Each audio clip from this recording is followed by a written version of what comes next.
such an important part in this time. Go to my people Israel and say to them to build my temple.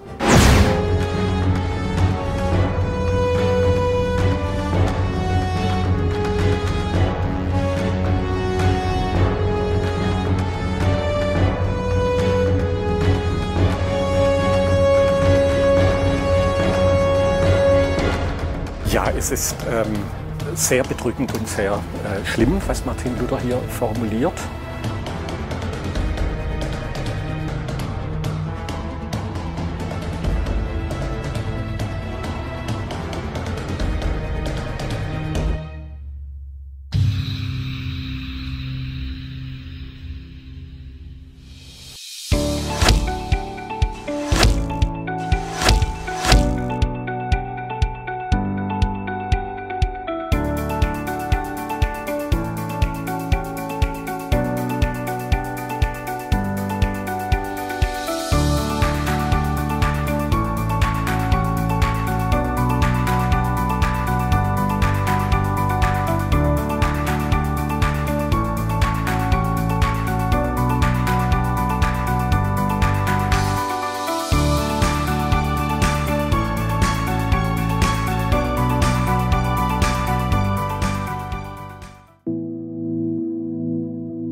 On today's Jerusalem Dateline, prayers for modern Hanukkah miracle as Israel fights a war for survival. And over 100 families wait to receive their loved ones back from captivity. Plus, calls to revoke student visas for those endorsing foreign terrorist organizations. Christian friends travel to Israel to support kibbutzim in need of workers and reconstruction. And IDF soldiers in Gaza get intel just in time to save their lives. All this and more coming up on today's Jerusalem Dateline.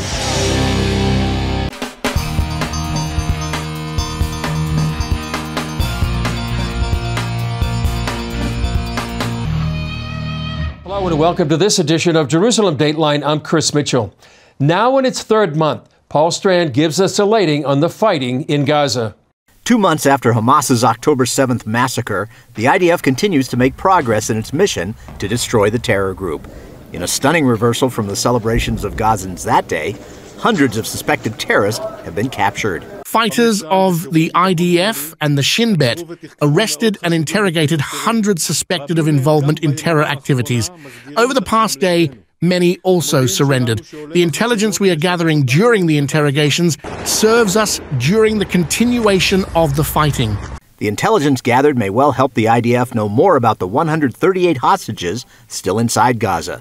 The IDF also announced they killed 2 high-ranking Hamas intelligence terrorists. It also announced Hamas is reportedly firing rockets out of safe zones. The IDF also included Khan Yunis, the second largest city in Gaza, as part of its evacuation zones. Amid the intense fighting, U.S. President Joe Biden called Israeli Prime Minister Benjamin Netanyahu and Jordan's King Abdullah to increase humanitarian assistance to the civilians in Gaza. He emphasized the critical need to protect civilians, provide corridors to safe zones, and separate them from Hamas.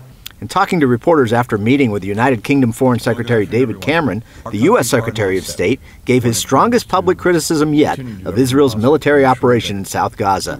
With Reuters reporting he said there was a gap between Israel's intention of protecting civilians and the number of casualties. But the Israeli Defense Forces report that Hamas is launching rockets from inside humanitarian zones that have been established to give civilians a safe refuge. And another challenge for Israel is that Hamas uses its own people as human shields. Israel says it's supplying aid and provided Gazans with maps to get away from the fighting. Still, Israel says it's working to increase the number of aid trucks going into Gaza. Beyond Gaza, more attacks. Early Friday morning, the U.S. Embassy in Baghdad was hit by a rocket attack, the first attack since the beginning of the Israel-Hamas war. There were no casualties. And Prime Minister Netanyahu warned Hezbollah that if it started an all-out war, Israel would turn Beirut and South Lebanon into Gaza, while encouraging Israeli forces. We are determined to bring victory, and we will do it with your help. But for now, the focus remains on Israel's assault on Hamas in Gaza, with international pressure growing for Israel to finish the job. Paul Strand, CBN News, Jerusalem. December 7th marked the first night of Hanukkah. It's a celebration of how the Jewish people overcame a wicked ruler and experienced the miracle of light more than 2,000 years ago. And it's more meaningful than ever this year in Jerusalem. Take a look. Hanukkah, also known as the Festival of Lights, commemorates the rededication of the Second Temple in Jerusalem by Judah and the Maccabees. We're standing opposite the Western Wall, the Temple Mount. This is where the Second Temple stood. And at that time period, the Jewish people were living here as a Jewish people with a Jewish temple, and the Greek Empire was taking over the whole entire world, and they decided to impose their Hellenistic views onto the residents of Israel, saying, you must live in this Hellenistic lifestyle. The Greeks banned Jewish practices, and their ruler, Antiochus Epiphanes, desecrated the temple. The outnumbered Maccabees rebelled and defeated the rulers of the known world. The miracle of Hanukkah came when the Maccabees went to rededicate the temple. While only one day's consecrated oil remained, it miraculously lasted for 8. It was a time of darkness. We were surrounded by much larger armies and enemies, but we stood up for what was right, for those values that this Temple Mount represents. And eventually, we won. And the story of our victory is the story that we're back here, that the story of the Jewish people is still going on. Here at the Western Wall is one of the major public lightings of the Hanukkah.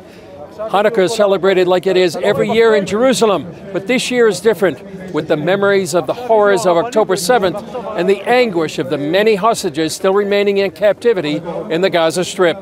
All 138 hostages still in Hamas's hands had a candle lit for them. We feel, especially in America right now, very uncertain of our safety and our future. So it's obviously much more heartfelt than I think I've ever had in Hanukkah's my life. This Hanukkah is more special because I feel like we're reliving what happened thousands of years ago with the anti-Semitism in the world, with what happened here in October, and I feel that this is something that has to unite the Jewish people. The bottom line is that we say Al-Hanisim on the miracles that we see then and we see now. These miracles will continue to happen because this is why. That's what Hanukkah is all about. Remember, Hanukkah comes at the time that's the darkest time of the year. So at the darkest time of the year, we bring light. Here in Jerusalem's old city, the Hanukkah are lit outside the building. Here you can see a Hanukkah for each family in this building. They're lit outside and meant to be lit outside for two reasons: to publicize the miracle and dispel the darkness. As Jews worldwide begin the Hanukkah holiday, a sign of international support, German Chancellor Olaf Scholz lit the first candle of a public menorah at the Brandenburg Gate, the first time a German leader has taken part in the ceremony. I wish that the candle of Hanukkah will shine far beyond this square and much longer than just for the 8 days of Hanukkah. Hanukkah stands for hope and confidence. Both are especially needed these days. This year's Hanukkah is obviously extra special because we find ourselves in a time period here in Israel, but really all across the world, where people are fighting the Jewish light. They're hating Jews without even knowing the facts. They're hating Jews because they're Jews. And that's what we're standing up to fight against. This year, many Jews light the candles for the ones they call the modern-day Maccabees on the front lines in Gaza, and for those in darkness who can't light their own.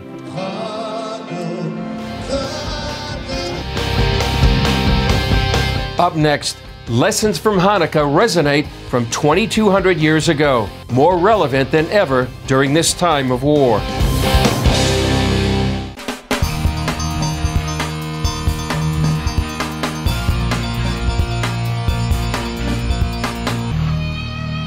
There's something timeless about celebrating an ancient holiday like Hanukkah, especially during a time of war. Jonathan Feldstein from the Genesis 123 Foundation stopped by the other day to give us his perspective. Jonathan Feldstein, the founder and president of Genesis 123. Here we are celebrating the Feast of Hanukkah.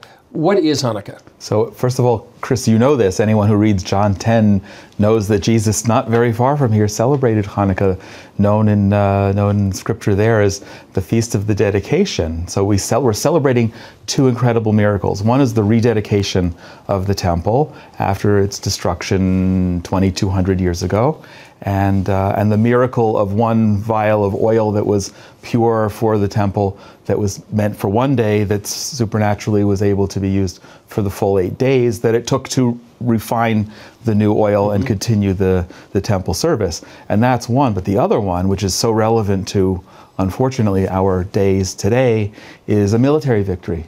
Military victory over Assyrian Greeks who wanted to kill us spiritually, if not physically.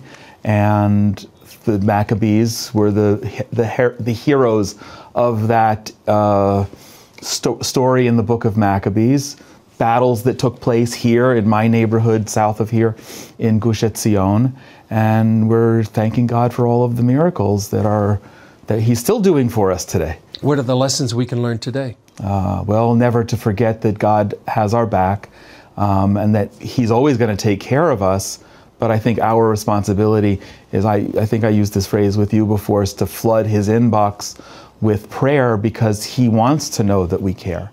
He wants to have our active participation, and we always celebrate those miracles, especially at this season, by lighting the Hanukkah menorah and putting it in public places. You know this, walking around Jerusalem, beginning for the full 8 days of the festival, people light their candles outside, and Jerusalem becomes a mini pyromaniac's delight. So we want to remember and always thank God, and we always have to be grateful for the miracles that He's done for us in the past, and remember that especially today, while we're at war, we are going to still rely on God doing miracles for us. Yeah. And you're doing something special this Hanukkah with Christians. Yeah, well, everything I do is special with Christians.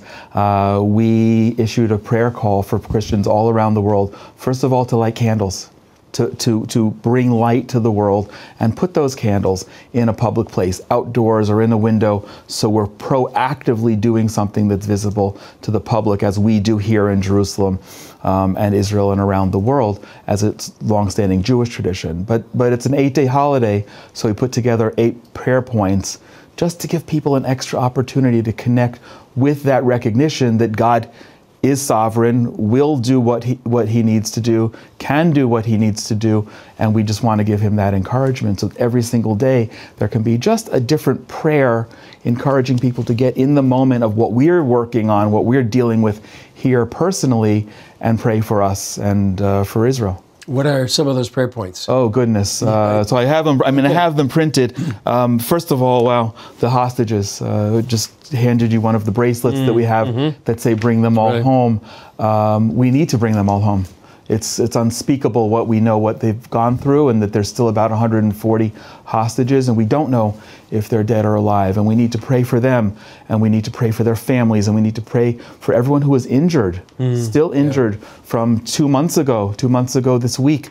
We need to pray for their families, because the trauma that's inflicted, not just on the people who've actually physically been suffering or traumatized, but the families, is so important. We were speaking about this now just before going on camera. We need to pray for the soldiers. My son is a soldier. He went into Gaza this week. Today's his birthday. Whoever would have imagined in my life I'd be standing on my son's 25th birthday and he'd be in Gaza. Marking that day in combat is surreal. I think we're in a unique historic period where Christian support for Israel and the Jewish people is at an all-time high. I think that we've never seen this, and I don't mean in the history of the state of Israel, 75 years, I mean in the history since the first century. There's a deep connection. There's a deep connection because the evil that is our shared enemy is so in our face. The love, which is the converse of the evil, is so necessary that we're experiencing such incredible solidarity here in Israel, and I'm overwhelmed by how much support and connection Christians want to have with us. And it's not new. It shouldn't surprise you. It doesn't surprise me, but it is surprising and it is overwhelming. And I do believe not rhetorically. I do believe that literally we're in a historic time, and I just pray that that will always continue. Yeah. Well, thanks for all you do, Jonathan. Thank you, Chris. Jews and Christians, and especially during this Hanukkah. Thank you. God bless you. Coming up, abandoned by the left. Why many American Jews feel betrayed by their political partners.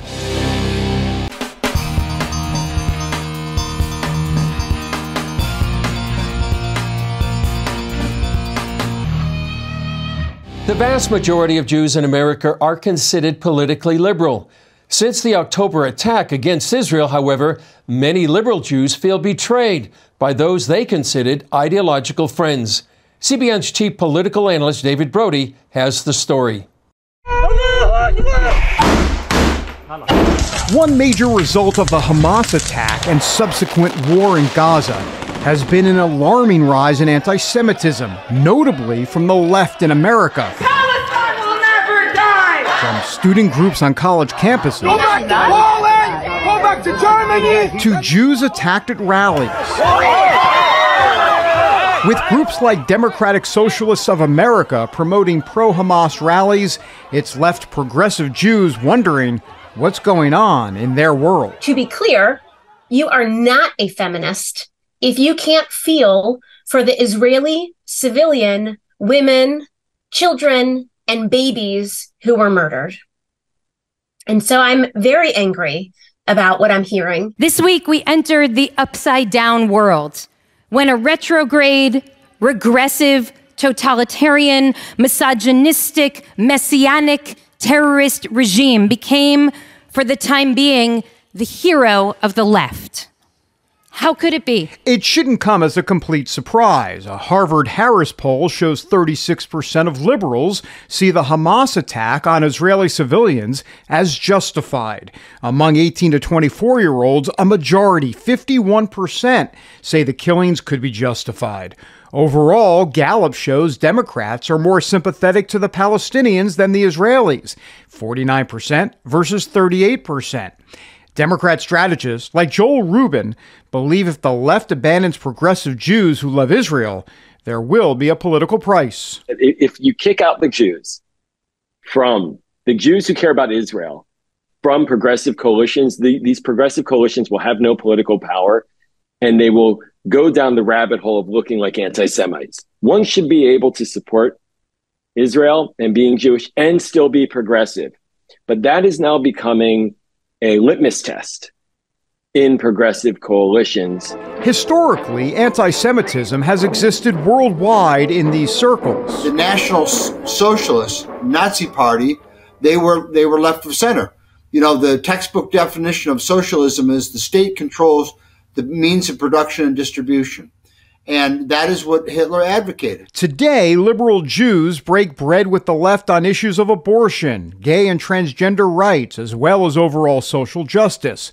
A split grows, however, between the left and Israeli-supporting Jews when it comes to defending Palestinians and terrorists. I am somewhat shocked that people would embrace Hamas, because there's nothing progressive about Hamas, right? This idea you have queers for Hamas or feminists for Hamas when they would kill these people or, you know, force them not to drive or not to work if they're women is just bizarre. Caroline Glick, contributing editor for the Jewish News Syndicate, sees that leading liberal Jews to fight back. You're seeing a lot of Jews who major donors to universities, pulling their donations, quitting boards and other major institutions because they're suddenly realizing that they've been giving many millions of dollars to institutions that have become institutionally anti-Semitic. It's a growing dynamic that progressive Jews may find they have to push through the pain in order to confront. David Brody, CBN News, Washington. Since the Hamas attacks on October 7th, anti-Semitism has been on the rise in the U.S., especially on college campuses. Now, as CBN's Brody Carter reports, a coalition of 20 attorneys general is calling on the federal government to revoke student visas for those who endorse Hamas or other terror groups. These are people that are here because we allow them to be here. And if they're going to engage in this sort of support of terrorists, we need to get them out of here. The letter, written by Arkansas Attorney General Tim Griffin, calls on the State Department and Homeland Security to, quote, vigorously renew vetting of foreign student visa holders and promptly remove anyone who has endorsed or espoused terrorist activity or provided material support to foreign terrorist organizations. I would say most of them also don't support terrorism. Most people who are here on a student visa are here to study and to learn about American culture. But those that are supporting terrorism shouldn't be in our country. Iowa's AG Brenna Bird also signed the letter. It's even more concerning when I hear students on campus say that they're scared, they don't feel safe because of what is going on there. In 2022, the federal government issued more than 400,000 student visas, an increase of 53,000 over the year prior. One reason could be the money generated by the student visa program. It pumps about $38 billion each year into the U.S. economy via tuition, living expenses, and other spending. Almost 3/4 of these F1 student visa holders find jobs in the important fields of science, technology, engineering, and math within 3 years of graduating. Some call that a huge return of investment as top international talent stays here. These are the universities with the highest number of student visa holders and the dollars they bring with them. USC and NYU lead the way. It often starts on the left and the right coast, and it ends up everywhere. And the last thing we want is for Hamas and Hamas sympathizers to be using the United States in order to plan future attacks. While free speech applies to all students in the U.S., including foreign visa holders, supporting terrorism does not. That's why the coalition is calling on the federal government to act. Brody Carter, CBN News. Still ahead, helping hands and open hearts, standing with Israelis to keep kibbutzim going.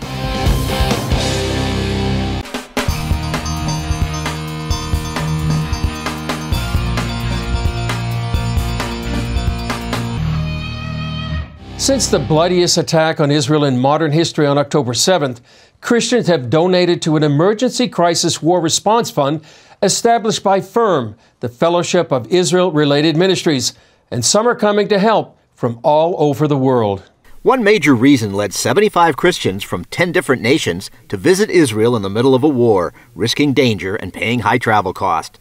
They say it's to be the hands, feet, and hearts of FIRM's relief projects, which include cleaning up evacuated homes along the Gaza border and helping farmers in the field. We have about 300 people serving in 5 different sites, helping to harvest vegetables, working in the agricultural space, and we're helping to repair and rebuild some bomb shelters, paint and clean to help these people that are about to return home.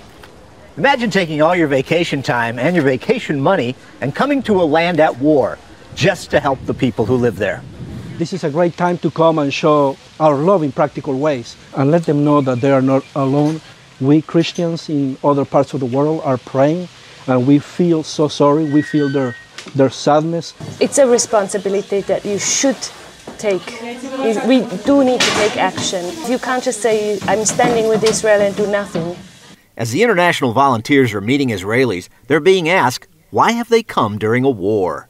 And a lot of them are surprised that we would come now. And I think that's saying something, that we're not just coming to tour, but we're coming because we love you. We're maybe 2 kilometers from the border, if that. And so people are here and we're picking oranges and lemons and pomelos. Trees are overflowing. There's fruit falling on the ground. And so I would say the work is imperative. Produce in this area makes up 60 to 70% of our nation's produce. I am 15 years old, and when I heard that I could actually come here and help with people who were affected by the war, I jumped at the chance. The members of the community where the volunteers are working fled from the Hamas terrorists after October 7th. I'm from Yavne, Israel, and I just finished my serving in the army. I think that the people of the road were really appreciated, that a Christian group of people from all over the world come here and just help them. I think it will maybe open their hearts too.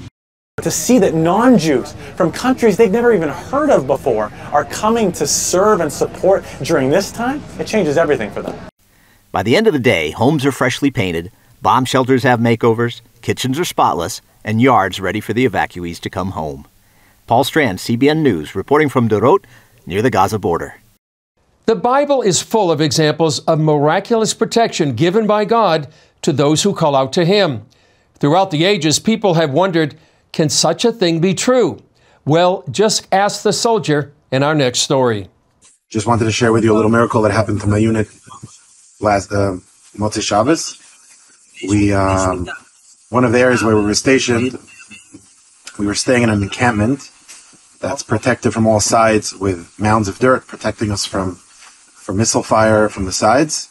And everybody was feeling great and comfortable for the past month.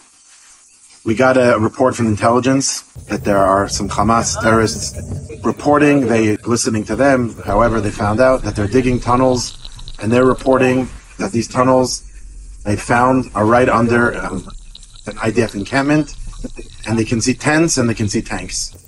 After being given this report, we were given the instructions to move out of this encampment secretly and cover from the outside, Hamas not knowing that we had left, but we would be waiting for them to come.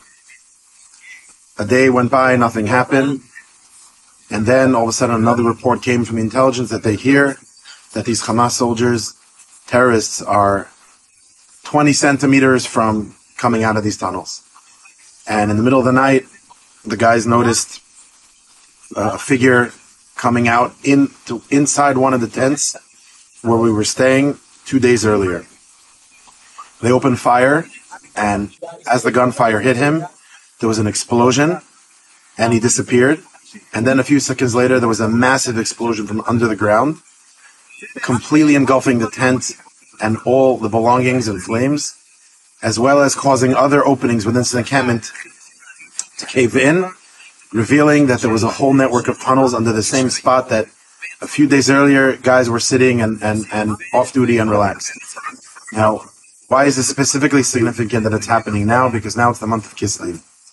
And Kislev is the month where miracles happened thousands of years ago. But as our sages teach us that it's a time of miracles even today. And it's a time when we have to thank Hashem for these miracles. These Yimei HaOdah. It's not a personal miracle for just the soldiers that were saved, but this is a miracle for all the Jewish people. And we should all be zocheh to see these miracles and to be thankful for them. And to believe that we don't have to be some soldier on the front lines to see a miracle. We don't have to be some hero. But every one of us, by thanking Hashem, we can see these miracles ourselves. Wishing everyone a happy Hanukkah and Am Yisrael Chag. Well, that's all for this edition of Jerusalem Dateline. Thanks for joining us. Remember, you can follow us on social media and access CBN content through our CBN News and other CBN apps. And don't forget to pray for the peace of Jerusalem, the safety of IDF soldiers, and all those caught in harm's way, and that the hostages in Gaza would be returned to their families. I'm Chris Mitchell. Happy Hanukkah, and we'll see you next time on Jerusalem Dateline.